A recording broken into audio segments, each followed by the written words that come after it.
also? হ্যাঁ, দেখুন, খ্রিস্টানরা গর্ব করছে, আর আমি মনে করি না যে এটি তাদের অসার গর্ব। 19 শতকের শুরুর দিকে আফ্রিকায়, অর্থাৎ কন্টিনেন্ট অফ আফ্রিকায় ছিল 3% খ্রিস্টান। এখন তারা পৌঁছেছে 40%। 40% আফ্রিকানই হলো খ্রিস্টান, এবং এই শতাব্দীর শেষে, অর্থাৎ 2000 সালের মধ্যে তারা আফ্রিকাকে খ্রিস্টান মহাদেশ করতে চায়। প্রতিটি লক্ষণই বলছে তারা সফল হবে। পাকিস্তানে তাদের দাবি অনুযায়ী তারা পাকিস্তানিদেরকে খ্রিস্টান করেছে স্বাধীনতার পর থেকে পূর্বের 100 বছর ব্রিটিশ শাসনের তুলনায়। এরপর বাংলাদেশে স্বাধীনতার পর থেকে তারা আরও বেশি বাংলাদেশিদের খ্রিস্টান বানিয়েছে পূর্বের 100 বছর ব্রিটিশ শাসনের তুলনায়। ইন্দোনেশিয়ায় তাদের দাবি অনুযায়ী তারা 15 মিলিয়ন ইন্দোনেশিয়ানকে খ্রিস্ট ধর্মে রূপান্তরিত করেছে, এবং এই শতাব্দীর শেষে তারা ইন্দোনেশিয়াকে খ্রিস্টান জাতিতে পরিণত করতে চায়, এবং প্রতিটি লক্ষণই বলছে তারা সফল হবে। এমন সব শহর রয়েছে পাকিস্তানে যে বিষয়ে তারাও অবগত নয়। খ্রিস্টানদের দাবি অনুযায়ী সেই প্রতিটি শহরে রয়েছে 1 লাখেরও বেশি খ্রিস্টান। এই যে 1 লাখ, এই শব্দটি পাকিস্তানি উপমহাদেশের লোকদের কাছে মনে হয় 1 মিলিয়ন। যখন বলবেন লাখ, মনে হবে যেন মিলিয়ন। অ্যাকচুয়ালি 100,000, 100,000। প্রতিটি অঞ্চলে 100,000 খ্রিস্টান। করাচিতে 1 লাখেরও বেশি। মুলতান 1 লাখেরও বেশি খ্রিস্টান। লাহোর 1 লাখেরও বেশি খ্রিস্টান। সিয়ালকোট, যেটা শত্রুদের সীমানায়, সেখানে 2 লাখেরও বেশি খ্রিস্টান। এবং অনেক গ্রাম এবং শহর রয়েছে পাঞ্জাবে, যেখানে মুসলিমদের চেয়ে খ্রিস্টান সংখ্যা বেশি। এই হলো তাদের দাবি, আর তারা গর্বও করছে, এবং আমার মনে হয় না যে এটা তাদের মিথ্যা দাবি। তারা এই সাফল্য প্রাপ্য, কারণ তারা কাজ করছে। কিন্তু এটি এখন মুসলিমদের পক্ষে কল্পনা করাও কঠিন যে তারা কি বিশাল পরিমাণ কাজ করে যাচ্ছে। এখন আমি আপনাকে একটি উদাহরণস্বরূপ দেখাচ্ছি। ছোট্ট একটি গ্রুপ খ্রিস্টানদের, তারা নিজেদেরকে বলে জেহোভাস উইটনেসেস। এদের সূচনা হয় আমেরিকাতে প্রায় 100 বছর আগে। খ্রিস্টানদের এই ছোট্ট দলটি এখনও পর্যন্ত বিশ্বে 2 মিলিয়নেরও কম। তাদের একটি ম্যাগাজিন রয়েছে ওয়াচ টাওয়ার নামে, যেখানে তারা জেহোবার রাজত্ব ঘোষণা করে। তারা এখানে একটি পরিসংখ্যান দিচ্ছে যে গড়ে প্রতি ইস্যুতে তারা 13,45,000 কপি একসাথে প্রিন্ট করে। সেটা হলো ম্যাগাজিন, এরকম লিফলেট না। 13,45,000 ম্যাগাজিন এক মাসে, 104টি ভাষায়, এমনকি আপনাদের আরবিতেও। আপনারা কি চিন্তা করতে পারেন 13 মিলিয়ন এক মাসে? এই সেম ছোট্ট গ্রুপটিরই আরেকটি ম্যাগাজিন রয়েছে, ওয়েক আপ। হ্যাঁ, যেমনটি আল্লাহ বলেছেন ওয়েক আপ ইয়া আইয়ুহাল মুদ্দাসসির কুম ফাআনজির। তারাও এখানে বলছে জাগো। ভেতরে খুলে দেখুন, তারা বলছে যে এই ম্যাগাজিনটি পাবলিশড হয়েছে 13,240,000 কপি 66টি ভাষায়, এমনকি আপনাদের আরবিতেও, এবং ভুলেনি আমাদের জুলু। চিন্তা করতে পারেন এসব? পুরো মুসলিম বিশ্ব একত্রিত হয়েও আমরা এর মতো 1 মিলিয়ন উৎপাদন করতে পারি না। আর তারা 13 মিলিয়ন একটা গ্রুপ, আরেকটা 13 মিলিয়ন। আবার এই ছোট্ট গ্রুপটিরই আরেকটি বই রয়েছে যার নাম যে সত্য অনন্ত জীবনের দিকে পরিচালিত করে। এই বইটি তারা 84 মিলিয়ন কপি উৎপাদন করেছে 95টি ভাষায়। আপনি কি শুনছেন? 84 মিলিয়ন, 95টি ভাষায়। এবং এটা কোনো বুকলেট নয়, এটি কোনো ছোট্ট বুকলেট নয়, 192 পৃষ্ঠা সম্পন্ন একটি বই। এমনকি তারা আপনাদের আরবি ভাষাতেও অনুবাদ করতে ভুলেনি। যারা কিনা ছোট্ট একটি গ্রুপ, এবং তারা পুরো বিশ্বে 1000 মিলিয়ন খ্রিস্টান রয়েছে। হাজারো ফিরকা ও সম্প্রদায় রয়েছে যারা প্রত্যেকেই তাদের কাজ করে যাচ্ছে। The 7 day Adventist, the Jehovah's Witnesses, Lutherans, Presbyterians, the Mormons, এরপর মেনোনাইটস। আপনি এমন 1000টা নাম বলতে পারবেন যারা প্রত্যেকেই ধর্মান্তরিত করতে চাইছে। তারা কাজ করছে। তারা তাদের নিজেদের ঘর ও দেশ নিয়ে চিন্তিত নয়, যদিও তারা নিজেরাই পচে রয়েছে, কিন্তু তারা আপনাকে দোজকের আগুন থেকে বাঁচাতে চায়। তারা আন্তরিক। আমার মতে তারা আন্তরিক লোক। তাদের বিশ্বাস অনুসারে তারা তাদের মাস্টার জব করেই যাচ্ছে, কিন্তু কথা হলো আমরা মুসলিমরাই আমাদের কাজে ব্যর্থ হয়েছি। এখন পর্যন্ত তারা বাইবেল উৎপাদন করেছে 2000 ভাষায়, 2000টি ভিন্ন ভাষায়। এখনো পর্যন্ত 2000। তারা আরবদের জন্যই কেবল 11টি ভিন্ন ভিন্ন আরবি ভাষায় বাইবেল করেছে। আগে আমি জানতাম এই যে আরবিতে একটি কোরআন, আমি জানতাম এটিই হলো সমস্ত আরবদের ভাষা। সবাই বোধহয় এই কোরআনের ভাষাতেই কথা বলে। হুম, খ্রিস্টানরা এর চেয়ে ভালো বুঝে। তারা এটি আরবদের জন্য আরবি অক্ষরে তৈরি করেছে। এই যে এটি তারা তৈরি করেছে শিক্ষিত মিশরি, সাউদি, কুয়েতিদের মতো লোকদের জন্য। এরপর তারা আরবি বাইবেলকে টিউনিশিয়ানরা যেভাবে কথা বলে সেই টিউনিশিয়ান স্ক্রিপ্টে করেছে। দেখা যাচ্ছে তারা আরবি বাইবেলকে সিরিয়ান গার্শুনি স্ক্রিপ্টে করেছে। আমি এত কিছু জানতাম না। এরপর তারা আলজেরিয়ান আঞ্চলিক ভাষায় করেছে। তিউনিশিয়ার আঞ্চলিকটা করেছে আলজেরিয়া ও তিউনিশিয়ার জন্য। এরপর মিশরীয় আঞ্চলিক ও রাস্তার ভাষায়ও। এটা করেছে ক্লাসিক্যাল আল আজহার শিক্ষিতদের জন্য। আর আরেকটি হলো তাদের রাস্তার ভাষায়। যেমন ফালাহিনদের জন্য ভিন্নটা যেন তাদের খেতে সুবিধা হয়। অবিরাম চলছেই মুরিশ আঞ্চলিক, ফিলিস্তিনি আঞ্চলিক। আমি জানতাম না যে তাদেরও পৃথক উপভাষা রয়েছে। আমি জানতাম সবই এক, কিন্তু সব এক নয়। দক্ষিণ সুদানের আঞ্চলিক, সেটাও ভিন্ন। এখানে তিউনিশিয়ান আঞ্চলিক ও রাস্তার ভাষাও রয়েছে। আপনাদের জন্য 11টি ভিন্ন আরবি বাইবেল, যা সম্বন্ধে মুসলিম বিশ্ব কিছুই জানে না যে কি হচ্ছে। তাই তারা রিল্যাক্স, আলহামদুলিল্লাহ সব কিছু ঠিক আছে। সব কিছু ঠিকঠাক নেই, তারা আপনাদের মতো আরবদেরও ধরার চেষ্টা করছে। আরবরা হলো আন্ডার অ্যাটাক। তারা জানেও না যে কি হচ্ছে। তারা সবাই সন্তুষ্ট। তারা করে যাচ্ছে মাস্টার প্ল্যানিং। তারা সকল মুসলিম ভূমিতে গির্জা স্থাপন করতে চায়, এমনকি মক্কা ও মদিনায়। তারা মুসলিম দেশগুলোতে গির্জা স্থাপন করছে, বিশেষত আরব দেশগুলোতে। তারা এখন আরবদের নিয়ে আগ্রহী, কারণ একজন আরবকে পাওয়া, একজন সৌদিকে পাওয়া, অথবা আমিরাতের কোনো নাগরিককে ইসলামে আনা তাদের কাছে যেন একটি ডায়মন্ড। খ্রিস্টান ধর্মে আনা তাদের কাছে যেন একটি ডায়মন্ড।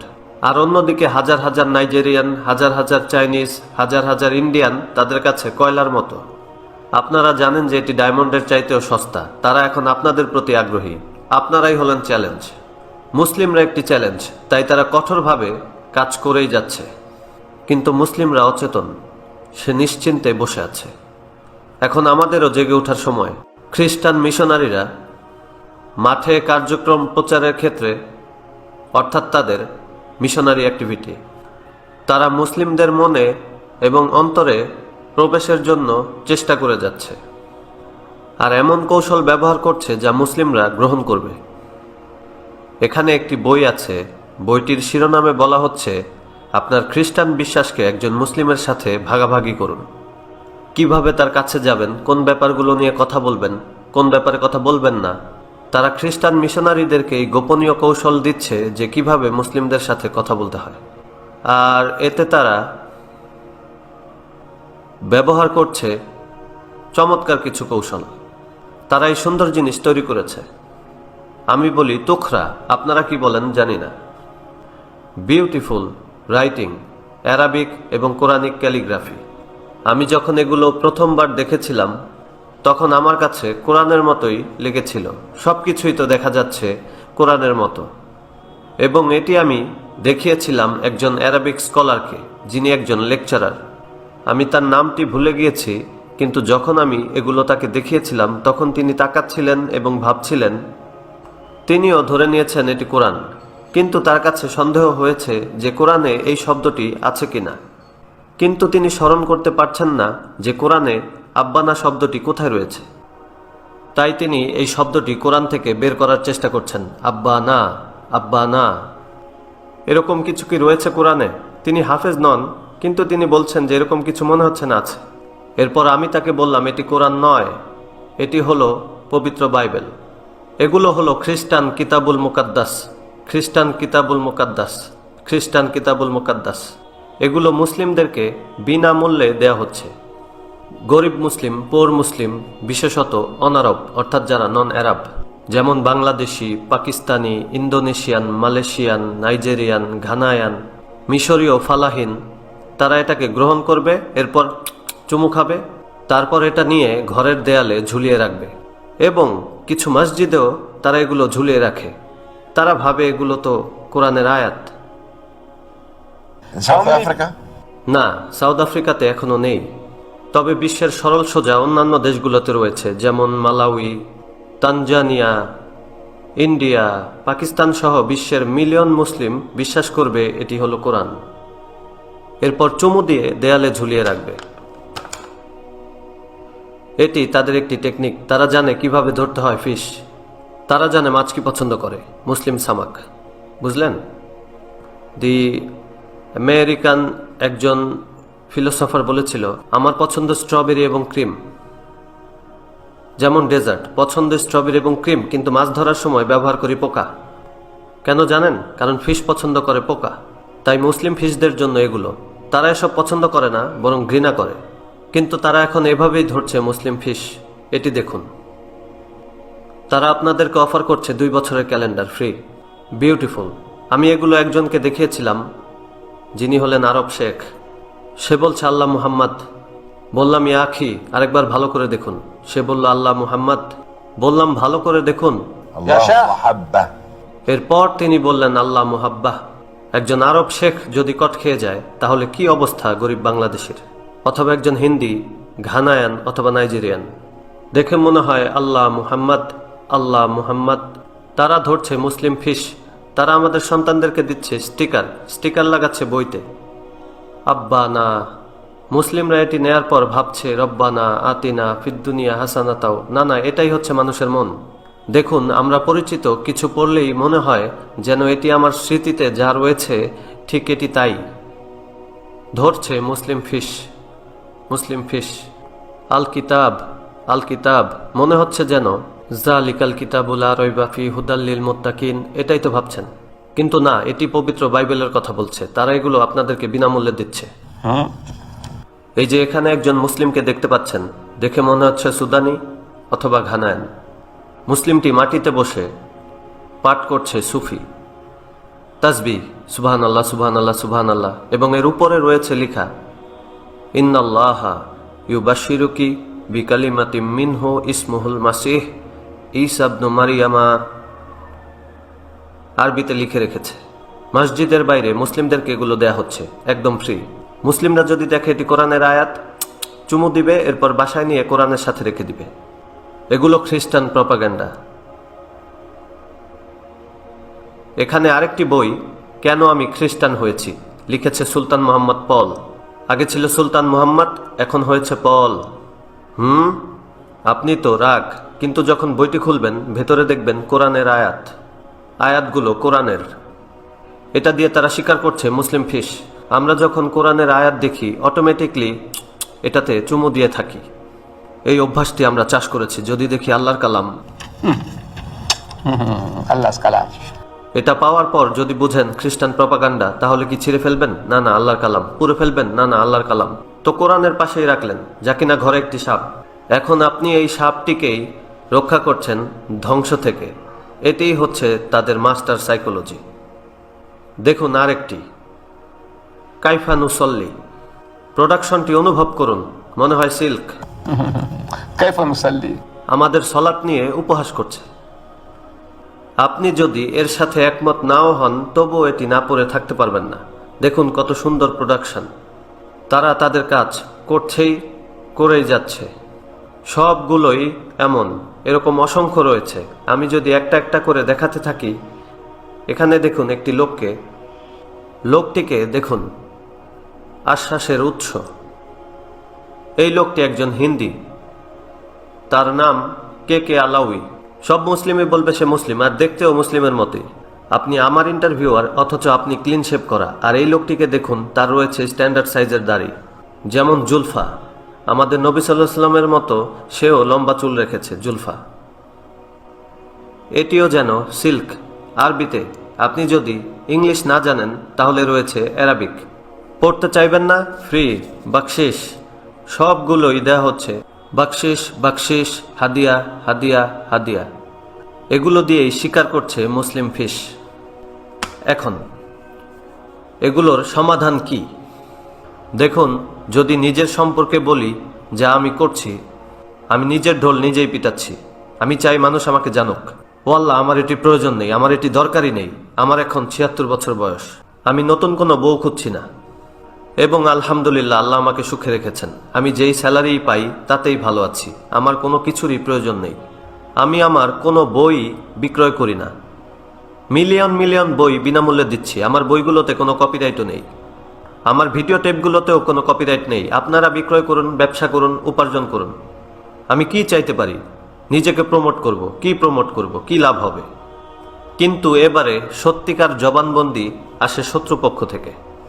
যখন শত্রুরা বলে অবশ্যই দিদাতকে নজরে রাখা উচিত, তখন আপনারা তার কথা শুনুন, আমারটা নয়। এই যে দেখুন, সাউথ আফ্রিকায় প্রকাশিত একটি বই, সাউথ আফ্রিকায় ইসলামের চ্যালেঞ্জ। লিখেছে এক খ্রিস্টান missionary, the challenge of Islam in South Africa. মুসলিম হলো চ্যালেঞ্জ, কারণ তারা শত চেষ্টা করেও সেই লক্ষ্যে অগ্রসর হতে পারছে না। আমরা হেরে যাচ্ছি, কিন্তু যে পরিমাণ তারা আকাঙ্ক্ষা করে তা হচ্ছে না। যেমন তারা পাচ্ছে হিন্দুদের বা অন্যান্য শত্রুদের তুলনায় মুসলিমদেরকে তেমনভাবে পাচ্ছে না, তাই মুসলিমরা চ্যালেঞ্জ। বইটি পড়লে দেখবেন এই মিশনারি তার প্রভু যীশু খ্রিস্টের চেয়েও আহমেদ দিদাত নামটি বেশিবার ব্যবহার করেছে। এই বইতে আহমেদ দিদাত সেই প্রধান শত্রু, সেই একমাত্র বাধা। তারপর দেখুন যারা আরও দানশীল, আমেরিকার ব্যাপটিস্ট চার্চ থেকে প্রকাশিত, তাদের 4000-এরও বেশি মিশনারি রয়েছে বিশ্বজুড়ে। নতুন ক্রুসেডার, তাদের মুজাহিদ, তাদের একটি ম্যাগাজিন রয়েছে দ্য কমিশন। তারা পাঠিয়েছে জার্নালিস্ট সাউথ আফ্রিকায়, এটা জানতে যে মুসলিমরা কি করছে সাউথ আফ্রিকায়। তারা আমার অফিস ভিজিট করতে গিয়েছিল আমার অনুপস্থিতিতে, তবে আমি সেখানে থাকলেও আপত্তি করতাম না। তারা খতিয়ে দেখতে এসেছিল আমরা কি কাজ করছি, কিভাবে করছি। এরপর তারা লিখেছে একটি আর্টিকেল লিখেছে, আর সেই আর্টিকেলের শিরোনাম হলো South Africa a defender of Islam. তারা আমাকে এই নামে ডাকে। মুসলিমরা বলে আমি ফিতনাবাজ, আমি ঝামেলা করি, কিন্তু খ্রিস্টানরা আমাকে চিহ্নিত করেছে ইসলামের একজন ডিফেন্ডার হিসেবে। এবং আমি যেই কাজ করছি তার ভিত্তিতে তারা বলছে যে আফ্রিকায় যে কোনো মিশনারি যদি কোনো কাজের আকাঙ্ক্ষা করতে চায়, তাহলে অবশ্যই তাকে আহমেদ দিদাদের কাজগুলোর সাথে নিজেকে পরিচিত করতে হবে। মিশনারি কোনো কাজে যাওয়ার পূর্বে আহমেদ দিদাতকে চিনতে হবে। এখানে বলছে কেউ যদি ইংরেজি ভাষী মুসলিমদের সাথে কথা বলতে যায়, বিশেষত আফ্রিকাতে, তাহলে তাকে অবশ্যই ইসলামী ডিফেন্ডার আহমেদ দিদাদের সম্প্রচার সম্পর্কে জানা প্রয়োজন। এভাবেই শত্রুরা আমার কাজের প্রতিদান দিচ্ছে, অর্থাৎ তারা অনুভব করছে যে আহমেদ দিদাদের এই কাজগুলোকে নিয়ে গবেষণা করতে হবে। এখন আহমেদ দিদাত কি করে? সে তাদের লেখা বইগুলোর উত্তর দেয়, তবে তা দেখানোর পূর্বে আরেকটা জিনিস দেখাই। দেখুন, আল্লাহ তাআলা পবিত্র কোরআনে মানবজাতিকে চ্যালেঞ্জ জানিয়েছেন। তিনি বলেন, কুল লা ইন ইজতামাআতিল ইনসু ওয়াল জিন্নু আলা ইয়াতু বিমিসলি হাযাল কুরআন। বলো, পুরো মানবজাতি ও জিন এই কোরআনের অনুরূপ রচনা করে আনয়নের জন্য যদি জড়ো হয়, লা ইয়াকুনা বিমিসলিহি ওয়ালাউ কানা বাদুহুম লিবাদিন যহিরা, তবুও তারা কখনো এর অনুরূপ রচনা করে আনতে পারবে না, এবং তারা যদি পরস্পরের সাহায্যকারীও হয়। এটি একটি চ্যালেঞ্জ 1400 বছর ধরে। কিন্তু আমাদের চাচাতো আরব খ্রিস্টান হাল ছাড়ার লোকজন নয়। তারা বলছে না না না না, আমরাও এমন কিছু তৈরি করতে পারবো। এটা তো অ্যারাবিক, আর মোহাম্মদ ছিল উম্মি। সে যদি এটা করতে পারে, তাহলে আমরা শিক্ষিত আরবরা কেন এটি করতে পারবো না? তাই তারা একটি তৈরি করে দেখিয়েছে। তারা বলছে কোরআনের সেই চ্যালেঞ্জের জবাবে এই নতুন বইটির শিরোনামে বলা হয়েছে সিরাতুল মাসিহ বিলিসান আরবি ফাসিহ। এটাই তাদের দাবি, বলছে ফাসিহ। এটি ছাপা হয়েছে সাইপ্রাসে আর ব্যবহার করছে, দেখুন তাদের ব্যবহৃত ফরম্যাটটি হলো কোরআনিক। আমাদের কাছে উপস্থিত করেছে আরবি ভাষায়, এবং আমি এখন চাইব এটি আপনি নিজেই পড়ুন। দর্শকদের উদ্দেশ্যে আমি চাই আপনি পড়ুন, কারণ এটি অবশ্যই আপনার ভাষা। আমি চাই উপর থেকেই পড়া শুরু করুন, যেমনভাবে আপনারা সাধারণত কোরআন পড়ে থাকেন। শুধু ভাবুন এটি কোরআন, এবং সেই স্টাইলেই পড়তে থাকুন। باب السكينة 27 باب السكينة مقدسي. কেন মাকদেসি? Because it was revealed in بيت المقدس. হয়তো হতে পারে এটি তাদের দাবি। হ্যাঁ, তারা ইঙ্গিত দিচ্ছে মুসলিমরা তো জানে কেবল 2 ধরনের সূরা, মাক্কিয়া মাদানিয়া। কিন্তু সবাই তো শিক্ষিত নয়। মুসলিম, তাদের 90%-এরও বেশি অনারব। তারা তো কেবল শুনেছে মাক্কিয়া মাদানিয়া। তারা ভাববে হয়তো আমাদের নবী সাল্লাল্লাহু আলাইহি ওয়াসাল্লাম মিরাজের রাতে বাইতুল মুকাদ্দাসে সকল নবীকে সলাতে নেতৃত্ব দিয়েছিলেন। হয়তো সেখানে কিছু ওহী নাজিল হয়েছিল। তো তাই কারো কাছে মনে হতে পারে 114টি সূরার মধ্যে সম্ভবত একটি সূরা বাইতুল মাকদিসে অবতীর্ণ হয়েছিল। সুতরাং শব্দ চয়নও ঠিক আছে। এবার আপনি পড়ুন। বিসমিল্লাহির রহমানির রহিম। কোনো আপত্তি আছে? এটা কি কোরআনের মতো নয়? Does it sound like the Quran? Quranic. সে আসলে বুঝাতে চাইছে যে এটিও এক ধরনের কোরআন। অশিক্ষিত মুসলিমদেরকে তারা বলবে, শুনুন, বিসমিল্লাহির রহমানির রহিম কোরআনের মতো না? সে বলবে হ্যাঁ হ্যাঁ হ্যাঁ। এবার আপনি পড়ুন। قل يا أيها الذين آمنوا এবার শুনুন শুনুন, কুল ইয়া আইয়ুহাল্লাযিনা আমানু কোরআনের মতো না? কোরআনের মতো, হ্যাঁ ঠিক আছে। إن كنتم تؤمنون بالله حقا ইন কুনতুম তুমিনুনা বিল্লাহি কোরআনের মতো। দেখুন, এটি তিলাওয়াত করা হয় মন্টি কার্লো রেডিওতে, যেন আব্দুস সামাদ আল আব্দুল বাসিত তাদের আর্টিস্ট তিলাওয়াত করে সেই স্টাইলে যেন আব্দুস সামাদ আল আব্দুল বাসিত। আপনি শুনলে মনে হবে যেন আব্দুস সামাদ আল আব্দুল বাসিত। আমি তো জানতাম লোকটি মারা গেছে, তবে হ্যাঁ সম্ভবত এটি টেপ রেকর্ডিং। হ্যাঁ হ্যাঁ ঠিকই তো আছে, আপনি চালিয়ে যান। Is it enough? না না, আর কয়টি শব্দ পড়ুন। إن كنتم تؤمنون بالله حقا فآمنوا بي ولا تخافوا إن لكم عند الله جنات نزلا. Carry on. ها؟ Carry on. يكفي. Carry on, yes. فلأسبقنكم إلى الله لأعدها لكم ثم لآتينكم نزلة أخرى وإنكم لتعرفون السبيل إلى قبلتي العليا فقال له توما الحواري مولانا إنا لا نملك من ذلك علما. Right. It's enough. এখন আপনার মতো অত্যাধুনিক একজন আরব, আপনি ঠিকই বুঝতে পারছেন এগুলো ফানি। তারা কোরআন থেকেই চুরি করেছে ফ্রেসেস, সেন্টেন্সেস, যেন মনে হয় এটি কোরআন। কিন্তু লক্ষ লক্ষ অশিক্ষিত অর্থাৎ 90% মুসলিমকে এটি শোনালে তাদের কাছে মনে হবে এটি কোরআনের মতোই। তারা ধরছে ফিস, এবার বলবে দেখুন আমরা সব জবাব দিয়েছি, এটা তৈরি করেছি, এবার এটিকে ঈশ্বরের বাণী হিসেবে গ্রহণ করুন। এবারে এগুলোর উত্তর কি? আমি একটি বই লিখেছি, the choice between Islam and Christianity. আপনি এখন যা পড়েছিলেন তা এখানে যুক্ত করা হয়েছে, অর্থাৎ সেগুলো এখানে পুনর্যুক্ত করা হয়েছে এবং সবগুলোর জবাব এখানে দেয়া হয়েছে।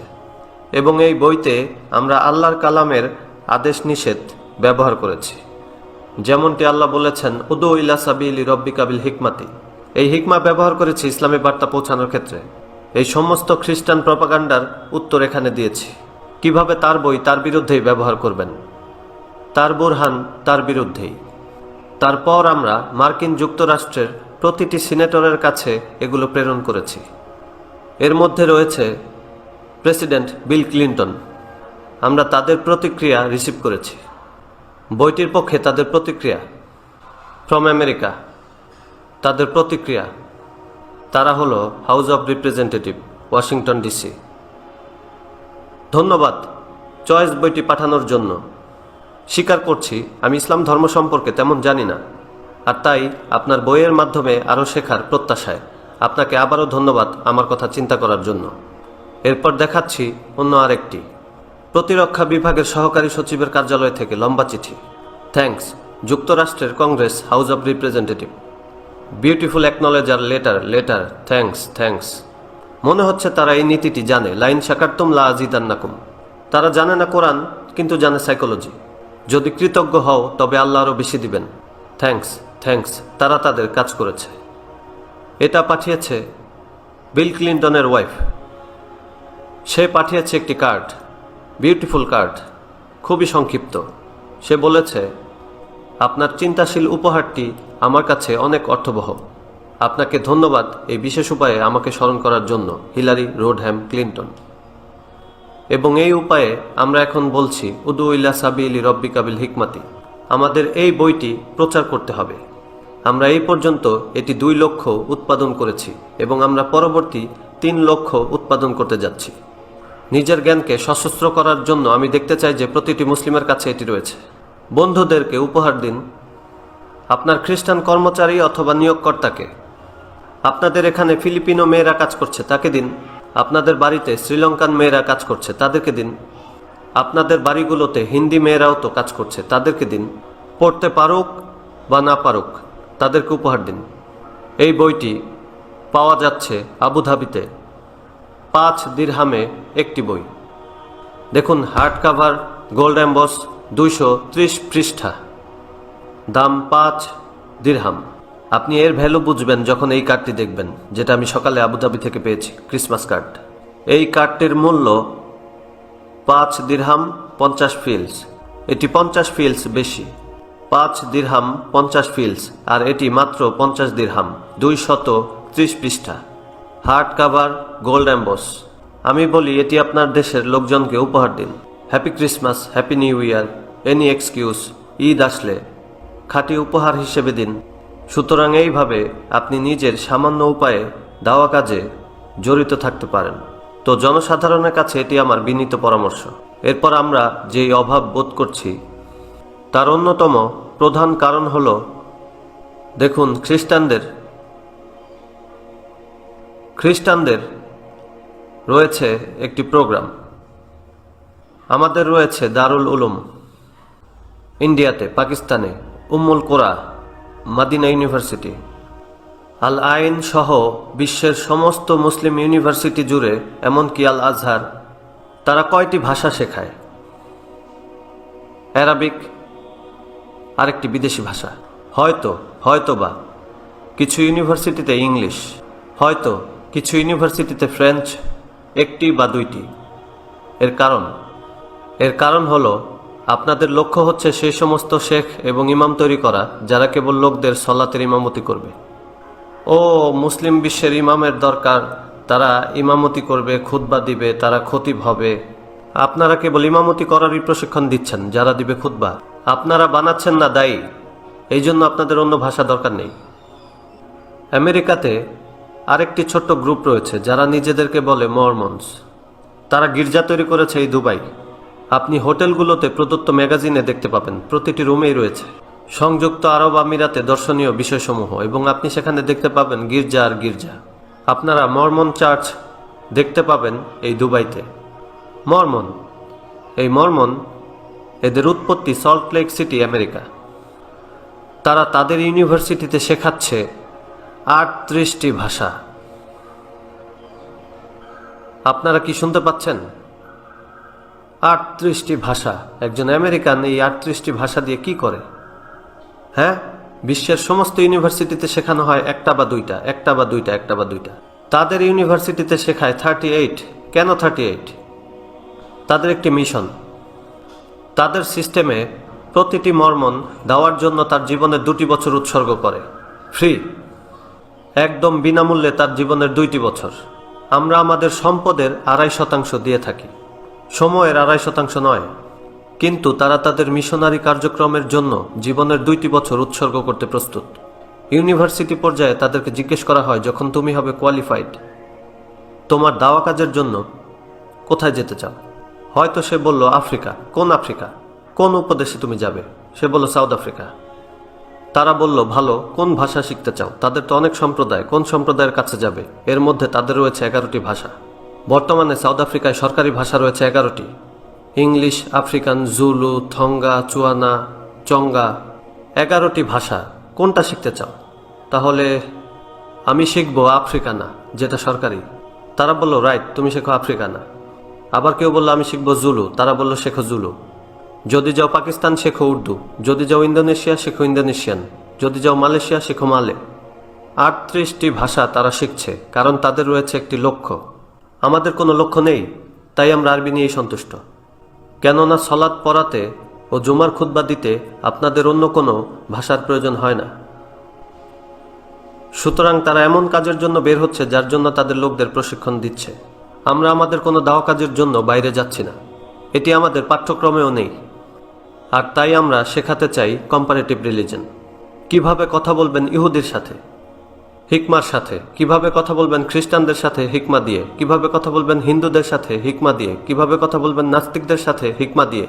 এটি আমাদের প্রয়োজন, যা আমাদের নেই এবং পুরো বিশ্ব জুড়ে আমাদের শিক্ষিত ব্যক্তিদের মধ্যে ঘটছে বলে মনে হয় না। পুরো দারুল উলুম জুড়ে ইটস নট এ প্রবলেম।